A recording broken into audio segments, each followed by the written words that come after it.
story about the dangers of e-cigarettes. Kaylin was the responsible one from her circle of girlfriends. Each year, they attended a desert music festival, a girls-only tradition. Kaylin did not drink, use marijuana, or ecstasy like the others, so she was the designated driver. After attending one event, Kaylin was driving them home while everybody else was asleep. She was the only one not high or drunk. Nevertheless, she nodded off while rounding a curve and their car flew off the road and hit a tree. Kaylin's head struck the driver's side door, causing traumatic brain injury. An ambulance was called and they were all taken to a local hospital. Kaylin remained comatose for 3 weeks. Kaylin suffered from chronic pain from the accident, so she was on medication for several years. Her doctor tried different painkillers, but Kaylin found it difficult to concentrate while on them. She was prescribed medical marijuana, which was less dissociating than the narcotics. Kaylin learned about vaping marijuana from her friends and decided to switch. It was cleaner and she liked some of the flavors. The vaping company advertised that mild heating produces less addicting nicotine than lighting and combusting a bud. Soon, Kaylin developed a persistent, non-productive cough.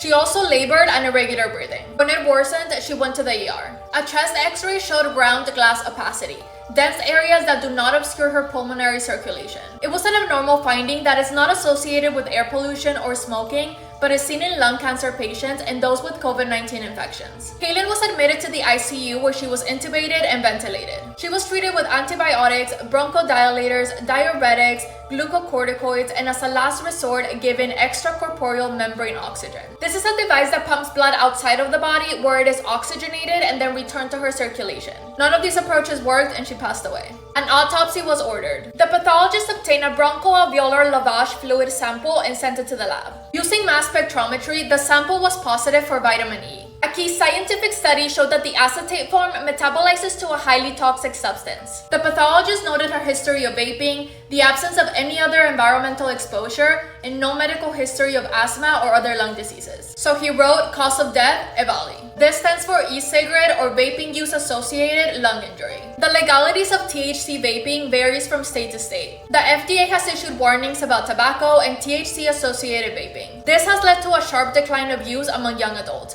but sadly, not in time to save Kaylin. Stay tuned for more lab tale stories.